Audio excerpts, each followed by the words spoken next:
안녕하세요. 저는 30대 후반 여자입니다. 여러분, 잘생기고 돈 많은 남자 좋아하시나요? 제가 바로 그런 대단한 남자와 결혼한 여자입니다. 벤츠인 줄만 알았던 그 남자와의 결혼 생활은 제 인생을 하드코어로 만들어버렸는데요. 기가 막히고 코가 막힌 제 결혼 생활과 힘들었던 만큼 더 행복해진 그 이후의 이야기를 들려드리고자 사연 보내게 됐습니다. 저희 아빠는 의사였어요. 저는 아빠 얼굴을 본 적이 없습니다. 제가 태어나자마자 교통사고로 돌아가셨거든요. 아빠가 돌아가셨을 때 저희 엄마 나이가 고작 22살이었다고 해요. 본인도 어린 나이에 엄마는 어린 저를 업고 다니며 안 해본 일이 없었죠. 제가 조금 크고 나서는 외할머니가 저를 돌봐주셨어요. 외할머니는 다리가 좀 불편하셨어요. 손녀딸 밥을 해주려고 떠리로 나온 생선을 들고 절뚝거리며 걸어오시던 할머니. 밤에 재래실 화장실에 혼자 가기 싫다고 하면서 볼일 다 볼 때까지 밖에서 기다려달라는 손녀의 말을 늘 들어주던 할머니. 그런 할머니에게 보냈어요. 할머니 등에 업히면 그렇게 포근하고 따뜻할 수가 없었거든요. 지금 생각해보면 정말 미안한 일 투성이에요. 초등학교에 들어가고 나서 엄마는 더 바빠졌어요. 식당에서 일하느라 아침부터 밤까지 눈코 뜰 새 없이 바빴어요. 집에는 늘 할머니만 있었고 학부모 참관 수업에도 엄마 대신 할머니가 왔죠. 지영이네 엄마는 왜 저렇게 늙었냐고 친구들이 수군대던 날 저는 할머니에게 다신 학교에 찾아오지 말라고 소리를 질렀습니다. 제가 초등학교 4학년 때였어요. 그날 저녁 저는 화장실에 가다가 밤에 돌아온 엄마와 할머니가 부엌에서 나누는 얘기를 들었습니다. 다리도 안 좋으면서 뭐하러 자꾸 시장에 가세요. 먹을 거는 제가 식당에서 다 가져오잖아요. 이거 보세요. 넘어져가지고 바지 다 찢어졌잖아요. 걷어보세요. 약 바르게.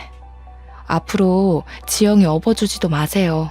괜히 애까지 다치게 하지 마시고. 혼자 화장실에 앉아있다는 게 무섭다는 것도 있고 오줌을 누면서 훌쩍훌쩍 울었던 기억이 납니다. 그날 저는 몰래 손전등을 켜고 잠든 할머니의 바지를 걷어 할머니의 깨진 무릎을 한참 들여다봤어요. 그러면서도 할머니한테는 학교에 찾아오면 절대 안 된다고 우겼죠. 몇 달 뒤에 할머니는 얼음판에서 미끄러져 골반뼈가 부러졌어요.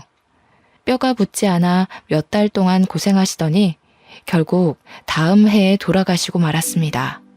할머니가 돌아가시기 전 TV 프로그램에 나온 가족들이 둘러앉아서 배를 맛있게 깎아먹고 있었는데 할머니가 그걸 유심히 쳐다보시더라고요. 할머니, 저거 먹고 싶어? 할머니가 고개를 끄덕였어요. 저는 제 수중에 있던 몇백 원을 들고 시장으로 뛰어갔어요. 그런데 아무리 돌아다녀도 배를 찾을 수가 없었어요. 2월이었으니 배가 있을 리가 없었죠.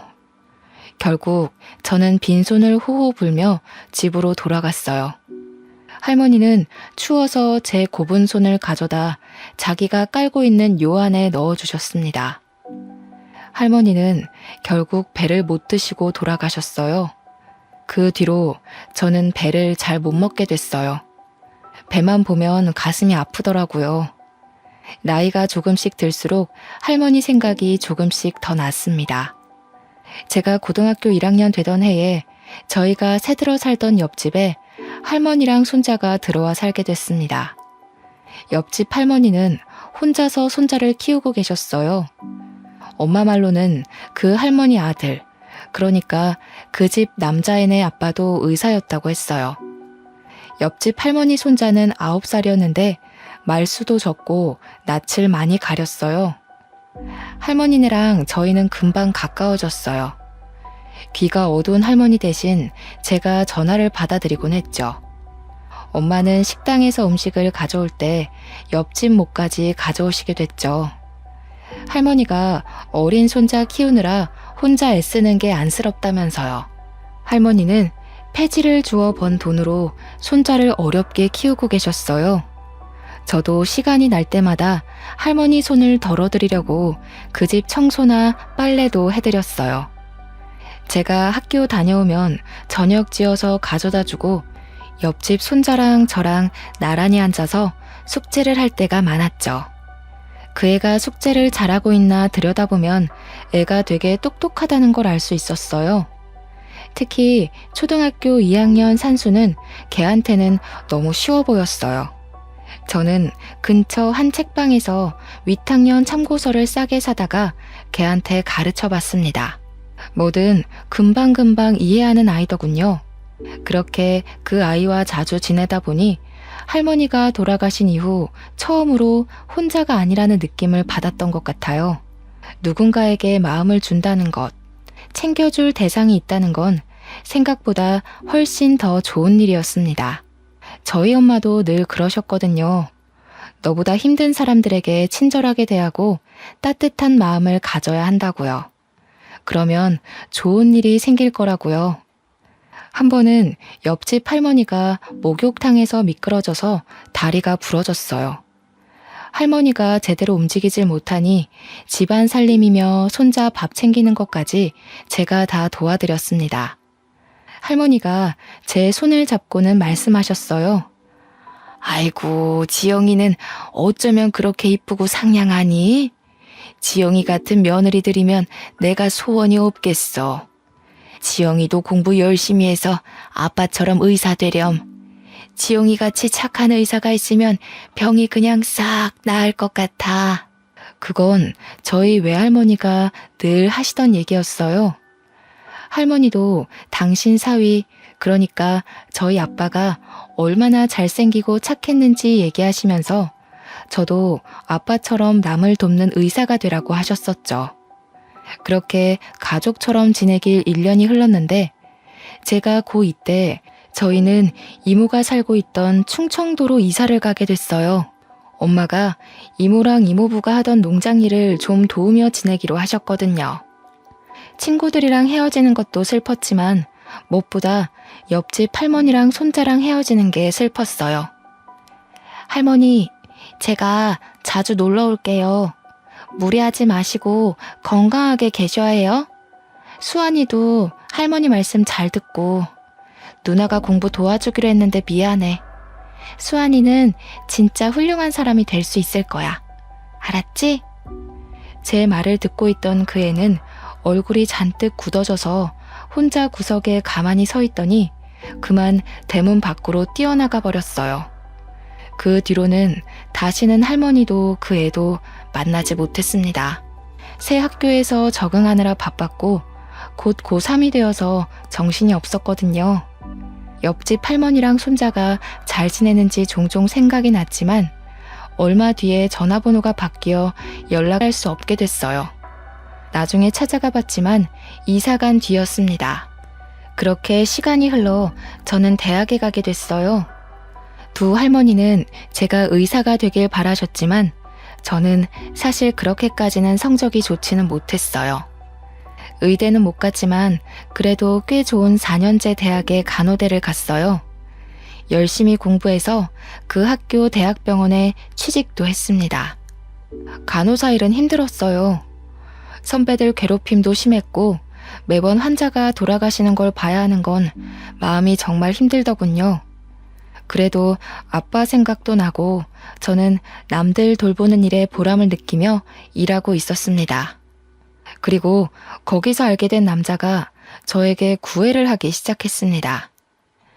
30대 중반의 성형외과 전문의였는데 시원시원한 이목구비에 키도 크고 비싼 스포츠카를 몰고 다니는 남자였죠. 한마디로 번지르르한 남자였습니다. 집이 엄청 잘 산다는 소문이 자자했어요. 병원에서 얼굴 좀 반반하다 하는 간호사들은 다들 그 사람 관심을 끌어보려 애쓰고 있었어요. 근데 저 진짜 궁금한 게 있는데 저 같은 애가 어디가 좋아서 이렇게 잘해주시는 거예요? 성훈 씨 주변엔 저보다 집안도 좋고 예쁜 여자들 많잖아요. 글쎄요. 저는 비슷비슷한 여자들은 질려서 말이에요. 그러니까 그게 그렇다기보다는 예쁘고 그런 거는 다 소용없는 것 같아요. 지영씨 같이 착한 여자가 최고죠. 사귄 지 6개월쯤 지났을 때 그 남자가 갑작스레 청혼을 하더군요. 다이아가 박힌 반지를 내미는데 그만 말문이 막히고 말았어요. 내 나이 35, 제 인생에 그렇게 비싼 반지를 받을 거라 생각해보지 못했거든요. 제 결혼은 처음부터 삐걱거렸어요. 시어머니는 식사 내내 저를 무슨 동물원 원숭이 마냥 안 입고 온 얼굴로 훑어보더니 결국 제가 잠깐 자리를 비운 사이에 남편에게 불만을 늘어놓고 있더군요. 아무리 아무나 못 드린다고 해도 그렇지. 어떻게 저렇게 빈티나는 애를 데려와? 저런 애들 우리 집안 돈 보고 달려들어서 어떻게든 빨아먹어보려고 기생충같이 들러붙는 건 몰라? 지영이는 진짜 그런 애 아니라니까요. 결혼 빨리 해야 하는데 그만 좀 하세요 진짜. 어휴, 고심 끝에 악수 둔다더니 제 아빠 닮아서 이상하게 촌스러운 여자들이나 좋아하지. 나중에 엄마 말 들을 걸 그랬다고 후회하지나 마라. 엄마는 너무 차이나는 결혼 아니냐면서 걱정을 하셨어요. 상견례 하고 나서부터는 더 걱정이 많아지셨죠. 지영아, 결혼은 신중하게 해야지. 아무래도 엄마는 마음이 좀 편치가 않네. 네 신랑도 그렇고 너무 잘난 집안인 것 같아. 우리 이쁜 딸 괜히 그 집안 사람들 등살에 속 썩는 거 아닌지. 너무 걱정하지 마세요. 부자들은 원래 자기 집에 누구 들일 때 깐깐하잖아요. 제가 들어가서 잘하면 생각이 바뀌실 거예요. 나 원래 어른들한테 이쁨 받는 스타일이잖아. 뭐가 그리 급했는지 남편 성화에 결혼은 번갯불에 콩 구워 먹듯 이루어졌어요. 병원에는 우리 둘이 결혼한다고 소문이 쫙 났고 절 질투하는 시선도 많았습니다. 전 아빠가 없이 자랐기 때문에 어릴 적부터 어서 빨리 저만의 따뜻한 가정을 꾸리고 싶다는 생각이 컸죠. 어쩌다 보니 나이만 잔뜩 먹었는데 이보다 더 괜찮은 남자를 만나기 어려울 거라는 생각을 했던 것 같아요. 괜찮을 거라고 엄마를 다독이면서 제 마음도 다독였던 것 같습니다. 하지만 그 집안 사람들이 좀 이상하다는 걸 알기까지는 오래 걸리지 않았어요. 부잣집 여자들은 자기들끼리 사교 모임을 하더군요. 시어머니는 거기에 저를 꼭 데려가야겠다고 하시는 거예요. 저는 그게 그래도 저를 가족으로 받아주려고 그러는 거라고 생각했어요. 그런데 그 반대였더군요. 시어머니는 저를 사람들한테 선보이고 품평하게 하려고 데려간 거였습니다.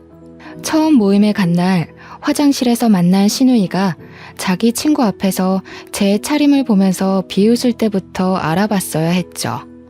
어머 언니, 그건 어디 옷이에요? 설마 시장에서 산 거 아니죠? 무슨 소리예요 아가씨, 이거 백화점에서 산 거예요. 백화점? 아, 서민들은 백화점 할인대를 그렇게 좋아한다던데. 그거 다 팔다 남은 거 파는 거잖아요. 설마 그런 데서 산 거예요? 하기는 오빠는 대체 자기 와이프 제대로 된 옷 하나 안 사주고 뭐한대? 야, 너 왜 그래? 자존심 센 너네 엄마가 어른이 다 챙겨서 데려오셨으려고. 야, 우리 엄마가 어떤 분이신데 며느리 옷까지 챙겨서 데려와? 우리 엄마는 아주 철두철미한 분이라고. 세상에 공짜가 어딨냐 이거지. 사실 맞는 말이잖아. 우리한테도 절대로 뭘 공짜로 안 주는 분인데 오빠가 그런 것까지 닮았나? 쪽팔리게 와이프를 저렇게 다니게 하면 어떡해. 너무 심한 말을 들으니까 오히려 말이 잘 안 나오더군요. 저는 얼굴이 화끈해진 채로 식사 자리로 갔어요. 어머, 피부 좋은 것 좀 봐. 성훈이가 만나던 여자들이랑은 그 뭐랄까 종류가 완전히 다르네. 그러게요. 성훈이 원래 글래머러스한 스타일 좋아하지 않나? 대체 무슨 바람이 불었대? 나도 그게 의문인데 그래도 뭐 장점이 있겠지 하면서 보는 중이야. 자기들도 좀 봐줘. 물건도 마음에 안 들면 반품하는데 내 아들 인생 망치는 일 없게 하려면 질이 어떤지 빨리빨리 뜯어봐야 하잖아. 아유, 미연 씨도 참 말 돌려 안 하는 건 알아줘야 한다니까. 성훈이가 이 여자 저 여자 만나고 다녀도 공부는 잘했잖아. 그래도 머리가 있으니 생각을 했겠지. 부자들은 생각하는 게 좀 다른 걸까요? 정말 다시는 가고 싶지 않은 자리였습니다. 남편과 사는 고급 맨션은 보기에나 번쩍번쩍하지 살기에 좋은 곳은 아니었습니다. 숨이 막히는 곳이었죠. 소박하지만 마당에 꽃도 키우고 상추도 키우며 마당에 앉아 가족들이랑 이웃이랑 도란도란 이야기를 나눌 수 있던 옛날 집이 그리웠어요. 결혼한 지 채 2달도 되지 않아 남편은 밥 먹듯 외박을 하기 시작했습니다. 외박을 하지 않는 날이면 술 냄새를 잔뜩 풍기고 새벽에 들어오기가 일쑤였죠. 어디 갔다 왔냐고 물어보면 하는 말이 인생의 즐거움을 찾으러 갔다 왔다나요? 그 사람이 말하는 즐거움이라는 게 뭔지 아는데도 오랜 시간이 걸리지 않았죠. 여자 향수 냄새를 잔뜩 묻히고 오기가 일쑤였으니까요. 하루는 금방 온다고 해놓고 안 오길래 새벽에 지하주차장에서 기다리고 있었어요. 남편 차가 들어오길래 반가운 마음에 가까이 가려는데 웬 여자가 술에 취해 몸도 못 가누는 남편을 부축해서 내리더군요. 전 주차장에 서서 굳어버렸습니다. 후들후들 떨리는 다리에 겨우 힘을 주고 집에 들어갔더니 남편은 소파에 널브러져 있더군요. 남편 주머니에서 핸드폰을 꺼내 열어봤어요. 미진이, 희영이니 하는 수많은 여자들과 전화와 문자를 주고받은 걸 보고 할 말을 잃었어요. 그날 뜬 눈으로 밤을 지새웠습니다. 저번에 그 여자는 누구야? 당신 새벽에 온 날 옆에 웬 여자가 같이 왔던데? 언제? 새벽에 들어온 날이 하도 많아서 모르겠는데. 안 들어온 날이 더 많던가? 집이 너무 지루해서 말이야. 오고 싶어야 말이지. 지루해서 그렇게 이 여자 저 여자 건드린다는 거야? 누구 말하는 거지? 왜? 안 돼? 그러니까 당신이 좀 안 지루하지 그랬어. 당신 같은 여자는 좀 다를 줄 알았는데 하나도 다를 게 없더라고. 결혼이 이렇게 재미없을 줄이야. 지금 그걸 말이라고 해? 당신 진짜 제정신이야? 재미없으면 무슨 짓이든 다 해도 돼? 하면 안 되는 이유는 또 뭔데? 간통죄로 고소하려고? 하려면 해봐. 빈손으로 와서 내 집에 빌붙으면서 그 정도도 못 참아주냐? 하기는 우리 엄마 말대로 너 같은 애들이 하는 짓이란 게 다 그런 거겠지 뭐. 눈치도 없고 염치도 없고. 그 와중에 저는 시어머니랑 신우한테 사교 모임에 끌려다녀야 했습니다. 그 모임을 생각하는 것만으로도 죽을 맛이었어요. 바보 같은 생각이지만 그때는 그것도 안 하면 그대로 이혼일지도 모른다는 생각에 거부할 수가 없었어요. 아이고, 지영씨 잘 지냈어? 어떻게 얼굴이 좀 안 좋아 보이네? 하기는 성훈이 같은 남자랑 살기가 쉽지 않지? 시어미도 시어미인데 성훈이가 진짜... 성훈이가 우리 딸 싫다 그러길 천만 다행이었달까? 요즘 일이 힘들어서요. 세화 아주머니는 잘 지내셨어요? 아주머니는 갈수록 더 이뻐지시는 것 같아요. 나? 내가? 어머, 고마워. 남들이 그렇게 말하면 빈말 같은데 지영씨가 말하면 진짜 같다니까. 그렇게 말해주니까 내가 또 좀 미안해지네. 지영씨는 뭐 진짜같이 말하는 기술이라도 있는가 봐? 진짜예요. 얼른 들어가요. 다들 기다리고 있겠어요. 왜 이제 오니? 아이고, 저 꼬락서니 옷 못 입는 건 여전하구먼. 우리 집안 이제 백화점이랑 장학재단도 운영해야 하는데 저런 애가 성훈이 옆에 있어야 한다니 앞날이 아주 그냥 캄캄하네. 진짜야? 그거 다 성훈이네한테 물려주는 거 맞아? 결혼도 했는데 여태까지 안 물려주는 거 보면 뭐 다른 수가 있는 거 아니었어? 이 여편 애들이 알지도 못하면서 그 촌스러운 노인네가 그 많은 재산 가지고 뭘 하겠어?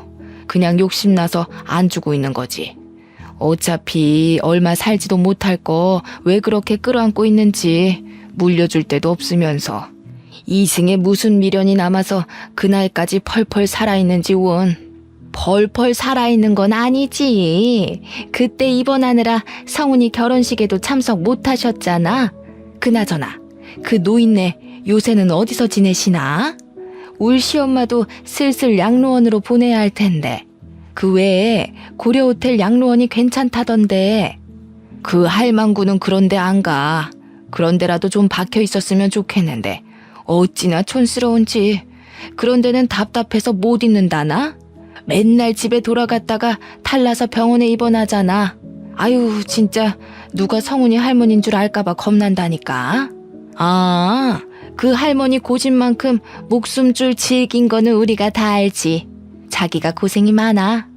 얼른 물려줘야 성훈이가 병원도 차리고 할 텐데. 뭐 90이 다 된 할망구가 버티면 얼마나 버티겠어. 우리는 그냥 조금만 기다리면 좋은 날이 오겠거니 하면서 참고 견디고 있어. 문제는 얘지. 도대체 언제까지 저렇게 촌스러울 건지 원. 에이, 왜 그래. 지영이같이 자연스러운 애들이 진짜 이쁜 거지. 솔직히 성훈이가 만나던 여자들 다 성형빨이었잖아. 자연스럽긴 개뿔이 자연스러워. 요즘엔 빈티나고 촌스러운 걸 자연스럽다고 하나 보지? 왜? 네 딸 못생겼다고 성훈이가 퇴짜 놓은 게 아직도 분한가 봐? 솔직히 말이 나왔으니까 말이지.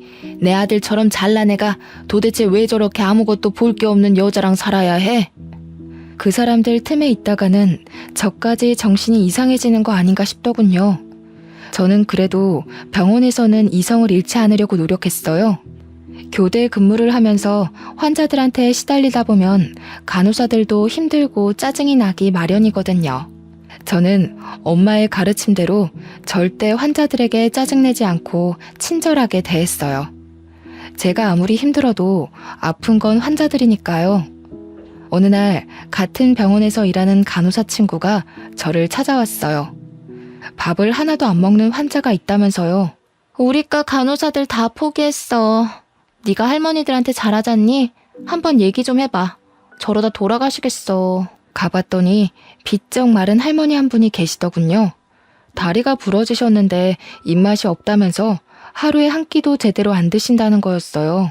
저는 어릴 때 저희 할머니가 다쳐서 누워 계셨던 모습이 생각나서 마음이 찡했어요. 할머니 손을 잡고 왜 밥을 안 드시냐고 물어봐도 할머니는 대답을 안 하셨어요. 걱정이 되어서 저는 하루에 2번씩 할머니를 찾아갔어요. 며칠 동안 할머니는 한마디도 안 하셨어요. 할머니, 안녕하셨어요. 오늘 날씨가 참 좋죠? 오늘 고등어 반찬이 나왔던데 식사는 좀 하셨어요? 저는 고등어를 좋아해요. 저 어릴 때 저희 할머니가 저 주시려고 자반 고등어를 얻어오시곤 했거든요. 저는 지금도 그때 먹었던 고등어 반찬이 세상에서 제일 맛있는 음식이었던 것 같아요. 그때까지 꿈쩍도 안 하시던 할머니가 갑자기 치마 속을 뒤지시더라고요. 할머니는 치마 속에 숨겨놨던 박하사탕 하나를 꺼내더니 제게 주셨어요. 이거 저 주시는 거냐고 했더니 말없이 고개만 끄덕이셨어요. 저는 그 사탕을 소중히 품고 집에 돌아갔습니다. 다음날 할머니에게 또 찾아갔어요. 사탕 맛있게 잘 먹었어요, 할머니. 어쩐지 답답한 이 좀 시원해지는 것 같지 뭐예요?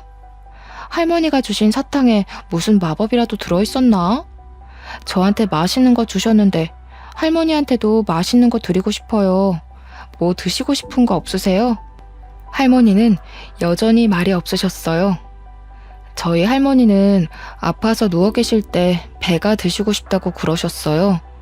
그런데 그때 겨울이라 배를 못 구했거든요. 참, 그때는 제가 너무 어렸죠. 잘해드린 것 하나 없는데 너무 일찍 돌아가셨어요. 그때 할머니가 처음으로 말씀하셨어요. 막걸리. 어? 막걸리요? 아, 술은 좀 그런데. 할머니, 막걸리 말고 다른 거 드시고 싶은 건 없으세요? 막걸리. 아이고, 알겠어요, 알겠어. 막걸리 가져다 드릴게요. 환자한테 술이라니 안 될 말이었지만 어차피 아무것도 안 드셔서 잘못되시느니 드시고 싶은 거라도 드시게 하는 게 나을 것 같았죠. 다음날 몰래 할머니한테 가서 막걸리를 종이컵에 따라드리려는데 처음 보는 의사가 나타났습니다. 지금 뭐 하시는 거예요? 왜 환자한테 술을 줍니까? 그게 저기 그러니까 죄송합니다. 전 그냥 할머니가 너무 드시고 싶다시길래 할머니, 막걸리는 안 된다고 했잖아요. 병원에서 술 드시면 안 되는 거 모르세요? 다른 걸 드시라니까 진짜. 안 먹어. 안 먹는다니까. 막걸리 줘.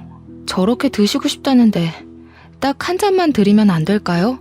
안 되는 건 아는데 이거 드시면 입맛이 도실지도 모르잖아요. 식사 안 하시는 게 너무 신경이 쓰여서 그래요. 제발요. 진짜 안 되는데. 결국 저는 할머니에게 막걸리를 드렸어요. 정말 다행인 건 그날 할머니가 저녁 식사를 하셨다는 거였습니다. 저를 말리던 의사는 새파랗게 어린 인턴 의사였어요. 그 인턴도 할머니가 걱정이 돼서 자주 가보는 모양이더라고요. 남편의 바람기는 계속됐어요. 급기야 집에 여자들을 끌어들이기까지 했습니다. 정말이지 기가 막히고 코가 막혔습니다. 내가 아무리 무시를 당하고 살아도 그렇지 이렇게 대놓고 여자를 끌어들이다뇨. 저는 또 뜬 눈으로 밤을 지새워야 했어요. 아무리 이혼이 무서워도 더는 이렇게 숨막히게 살고 싶지 않았습니다. 저는 다음날 병원에서 좀 떨어진 부동산에 찾아가 원룸을 하나 얻었어요. 당장 입을 것만 챙겨서 원룸에 들어갔습니다. 원룸에 누워 천정을 보고 있자니 제 신세가 처량해서 헛웃음이 나올 지경이더군요. 그냥 내 둥지를 만들고 싶었던 것뿐인데 어쩌다 이렇게 됐지? 앞으로 어떻게 해야 하지? 그때 퍼뜩 그런 생각이 들었습니다. 제가 그런 남자랑 살고 있는 걸 할머니가 아시면 얼마나 슬퍼하실까 하는 생각 말이에요. 다음날 아침 저는 집에 들어가 술에 취해 자고 있는 남편을 깨워 이혼하자고 말했어요. 결혼한 지 고작 6개월이 넘었을 뿐이었죠. 너무 빨리 이혼하면 위자료를 못 받을 수 있다는 말도 있었지만 그런 게 중요한 게 아니란 생각이 들었어요. 그런데 남편이 싫다는 거였습니다. 이유가 가관이었습니다. 좀 기다려봐. 뭐 이렇게 급해? 이혼하면 그 할망구가 재산 안 물려줄지도 모른단 말이야. 결혼하면 금방 줄 줄 알았는데 콩고물이라도 받으려면 더 참고 견뎌야지. 안 그래? 세상에 공짜가 어딨어? 그날 저녁 근무가 끝나고 원룸에 들어가 사탕 할머니가 주신 박하사탕을 들고 바깥으로 나갔어요. 가슴이 답답해서 바람이라도 쐬려고요. 거기서 사탕 할머니 때문에 알게 된 인턴이를 만났습니다. 알고 보니 옆집에 그 인턴이가 살고 있었더라고요. 그 사람은 아무것도 묻지 않고 제 옆에서 별을 보고 있었습니다. 제가 결혼한 걸 알 텐데 왜 혼자 원룸에 사는 건지 물어보지 않는 게 참 고마웠어요. 이혼 자체보다 병원 사람들이 수군대고 남편이랑 어떻게 된 거냐고 물어볼 게 너무나 두려웠습니다. 다행히 사탕 할머니는 밥을 그 뒤로 곧잘 드셨어요. 할머니가 드시고 싶다는 게 있으면 저는 조금이라도 빨리 갖다 드리려고 노력했어요. 제 현실은 너무나 답답했지만 사탕 할머니한테만 가면 마음이 한결 편해졌어요. 할머니는 저에게 이것저것 물어보실 정도로 마음을 여셨습니다. 몇 살인지, 부모님은 살아계신지, 어린 시절은 어디서 보냈는지 그런 걸 조금씩 물어보시더군요. 본인 얘기도 해주셨어요. 남편을 일찍 여의고 혼자 아들을 키우느라 안 해본 일이 없으시다고요. 저희 집 얘기랑 비슷해서 할머니에게 더 정이 갔습니다. 나이 드셔서라도 좀 편하게 사시면 좋을 텐데 보니까 찾아오는 식구 하나 없는 게 좀 안쓰러웠죠. 인턴이도 그렇게 생각하는지 제가 누구 찾아온 사람 없냐고 물어보니까 없었다고 하면서 한숨을 쉬더군요. 어느 날 집 앞에 밤바람을 쐬러 갔다가 그 인턴이를 또 만났어요. 한참을 가만히 별을 보며 있다가 그의 이야기를 듣게 됐습니다. 인턴이도 어릴 적 부모님이 돌아가셔서 할머니가 키워주셨다고 했어요. 알고 보니까 그 사람도 할머니가 그리워서 사탕 할머니를 자주 찾아가는 거였습니다. 할머니가 그리울 때마다 별을 봐요. 할머니가 저한테 아빠처럼 의사가 되라고 자주 말씀하셨거든요. 그런데 의대 합격하기 전에 돌아가셨어요. 의사 가운 입은 모습 꼭 보여드리고 싶었는데 그 사람 옆에서 별을 보고 있으려니 어쩐지 혼자가 아니라는 기분이 들었습니다. 평화는 오래가지 않았어요. 며칠 뒤 병원에서 저는 남편이 갓 들어온 어린 간호사를 데리고 약품 창고로 들어가는 걸 목격하고 말았습니다. 남들 시선도 시선이지만 어린 간호사가 제 남편에게 잘못 놀아날지도 모른다는 생각에 말려야 할 것 같았어요. 문을 벌컥 열었습니다. 여기서 뭐 하는 거야? 남들 보면 어쩌려고. 진짜 사람들한테 망신당해야 속이 시원하겠어? 거기 신입도 이 사람하고 엮이지 말아요. 입사하자마자 사람들 입방아에 오르내리고 싶어요? 어허, 이거 집 나간 여자가 왜 말이 많아? 난 어차피 여기 나가서 병원 개원할 거라 상관없는데?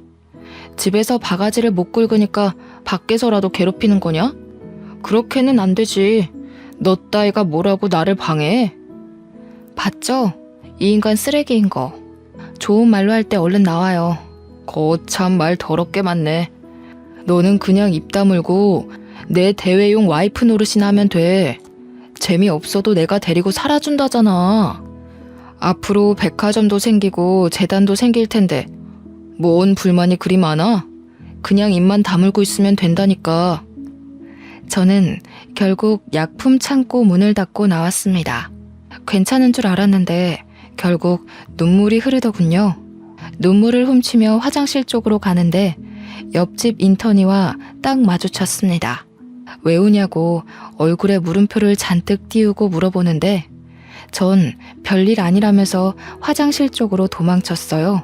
그런데 그 사람이 남편이 들어가 있는 약품 창고 문을 벌컥 여는 게 아니겠어요? 아, 세준 씨, 거긴 안 돼요. 그냥 가던 길 가시라니까. 창피한 마음에 말려봤지만 그는 이미 모든 걸 목격한 후였죠. 그날 시어머니로부터 다음 모임에 참여하라는 호출이 왔습니다. 저는 시어머니를 만나 단판을 지으려고 일단 찾아갔어요. 남편이 지금까지 심하게 바람을 피웠고 지금 별거 중이며 병원에서까지 여자들을 건드리고 다닌다는 걸 알리며 이혼하겠다고 말했습니다. 그런데 이 집안 사람들은 저를 실망시키는 법이 없더군요. 시어머니는 뭐 그런 걸 가지고 소란을 피우냐는 얼굴이었습니다. 그게 다야? 뭐 별것도 아니구먼. 우리 아들같이 다 가진 남자랑 살면서 그 정도도 없을 줄 알았어? 우리가 물려받을 재산이 얼만데 세상에 공짜가 어디 있니?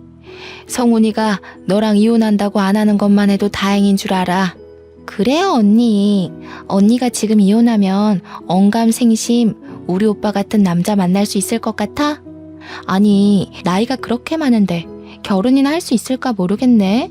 솔직히 나이가 문제가 아니긴 하지. 스타일이 그렇게 촌스러워서야 남자들이 거들떠나 보겠어요? 이혼이야 소송하면 되지만 솔직히 전 그 모든 걸 감당할 자신이 아직도 없었어요. 다음날 답답한 마음을 안고 사탕할머니를 찾아갔습니다. 그동안 사탕할머니는 뼈가 무사히 붙어 내일이면 퇴원을 하게 되었어요. 할머니가 무사히 나와서 정말 다행이에요. 그러니까 밥 잘 드셔야 한다고 했죠? 그래도 살도 좀 붙으시고 한결 좋아지셨어요. 할머니 퇴원 기념으로 제가 소원 하나 들어드리고 싶은데 혹시 바라는 거 있으세요? 네 남편이 이병헌 의사 조성훈이야? 그 엄마가 강남타워 사는 김미연이고 맞지? 네, 맞아요. 아이고, 우리 할머니는 귀도 밝으시네. 어떻게 그걸 다 아셨대?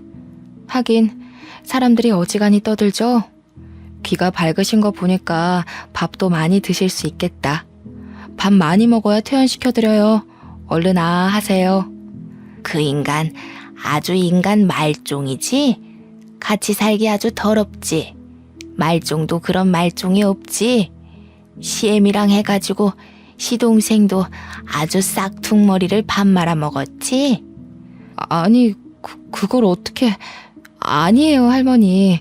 저희 남편이 얼마나 저를 아껴주는데요. 그날 사탕 할머니는 목욕탕에 가고 싶다고 하셨어요.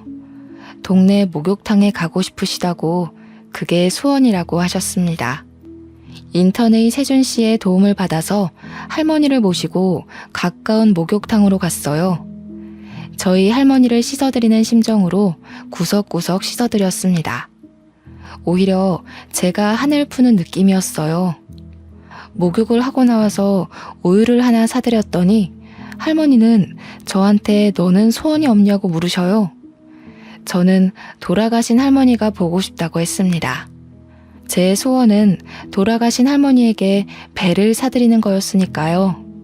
사실은 제가 지금 이혼을 해야 할 것 같거든요. 정말 좋은 가정을 꾸릴 수 있을 줄 알았는데 제가 겉모습만 보고 단단히 착각한 거였어요. 결혼한 남자를 고를 때는 저희 엄마 말대로 신중하게 생각을 했어야 했는데 제가 정말 바보였어요. 그러게, 너 같은 애가 어쩌다 그런 인간 말종이랑 결혼을 했어? 엄마가 말릴 때 들었어야 했는데 이제 와서 이혼한다 그러면 엄마가 얼마나 속상해 하실지. 저는 그렇다 쳐. 엄마가 속상해 하실 거 생각하면 시어머니가 그 집 사람들이 저를 투명인간 취급해도 참아야 하는 거 아닌가 하는 생각이 들어요. 참긴 뭘 참아. 네가 무슨 열부라고 그딴 것들을 참고 있어? 이혼 그거 별거 아니여. 내가 살아보니까 말이여, 세상에 별일이랄 거 하나도 없어. 그저 자기 사람들하고 재밌게 살면 되는 거요. 네가 엄마 때문에 그런 놈이랑 이혼 못한다는 거 알면 네 엄마가 퍽이나 좋아하겠다. 할머니가 핀잔 주듯 말씀하시긴 했지만 그렇게라도 털어놓으니 마음이 한결 홀가분하고 할머니 말씀이 맞는다는 생각이 들었어요.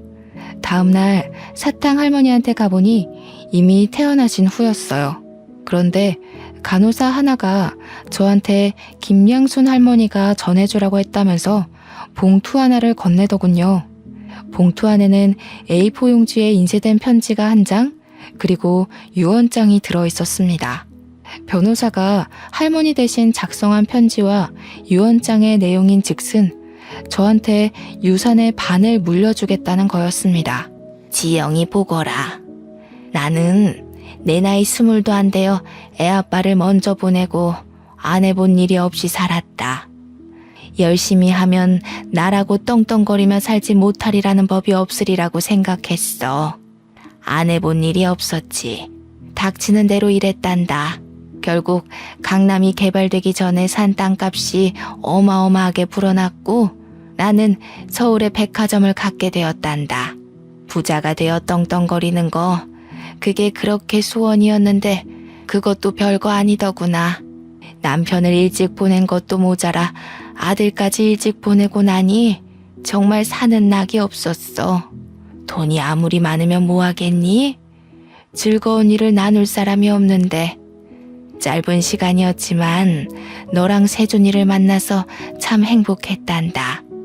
내 증손주조차 내가 저 일하는 병원에 입원해도 창피하다고 한 번도 찾아오지 않았는데 너희들이 매일같이 찾아와줘서 얼마나 즐거웠는지 모른다. 특히 지영이 네 덕에 몇십 년 만에 사는 재미를 느껴봤다. 내 증손주가 네 남편 조성훈이다. 증손자 며느리인 줄 알았으면 진작에 말을 해줄걸. 우리 아들은 반듯한 애였는데 손자나 증손자가 왜 그 모양인지 모르겠다. 조성훈이라는 녀석 아무리 고쳐 쓰려고 해도 어려운 몹쓸 놈인 거 내 속속들이 잘 알고 있다. 네가 그런 남편의 시애미까지 감당하느라 그동안 얼마나 고생이 많았니? 나는 갈 날이 얼마 남지 않았다. 가기 전에 이승에서 기쁨을 느낄 수 있게 해줘서 정말 고맙구나. 내 성희가 네가 당한 아픔에 조금이라도 위로가 되면 좋겠다. 유언장에 따르면 저뿐만 아니라 인턴의 세준 씨한테도 원룸 건물이 하나 주어졌습니다. 이게 무슨 자다가 하늘에서 떡이 떨어지는 소리일까요? 사탕할머니가 남편의 증조 할머니였다니. 그것도 놀라운데 저한테 재산의 반을 주시겠다니.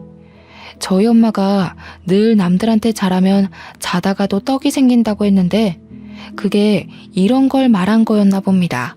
편지에는 재산의 나머지는 모두 기부하겠다는 내용도 있었습니다. 그러니까 내 남편 조성훈과 시어머니 김미연, 그리고 시누이 조성미까지 증조 할머니로부터 아무것도 받지 못한다는 거였죠. 그들은 받지도 않을 재산을 받을 걸 계산해 돈을 끌어다 쓰고 있었는데 큰일이 난 거였죠. 대학병원 탈출한다고 노래를 부르던 남편은 대출을 내서 병원을 꾸려 이제 개업만 앞둔 상황이었습니다. 남편은 결국 다 차려놓은 병원을 몽땅 빚으로 떠안게 되었습니다. 돈도 돈이지만 의사 면허를 잃었거든요. 남편이 약품 창고에 들락거리는 걸 이상하게 생각한 인턴의 세준 씨가 남편이 마취약품을 몰래 빼돌린다는 사실을 알게 됐고, 조사 끝에 남편이 그 약품들을 각성제 등의 용도로 엄청나게 복용하고 있다는 것이 밝혀졌습니다. 어쩐지 그 인간 하는 짓이 정상은 아니긴 했죠.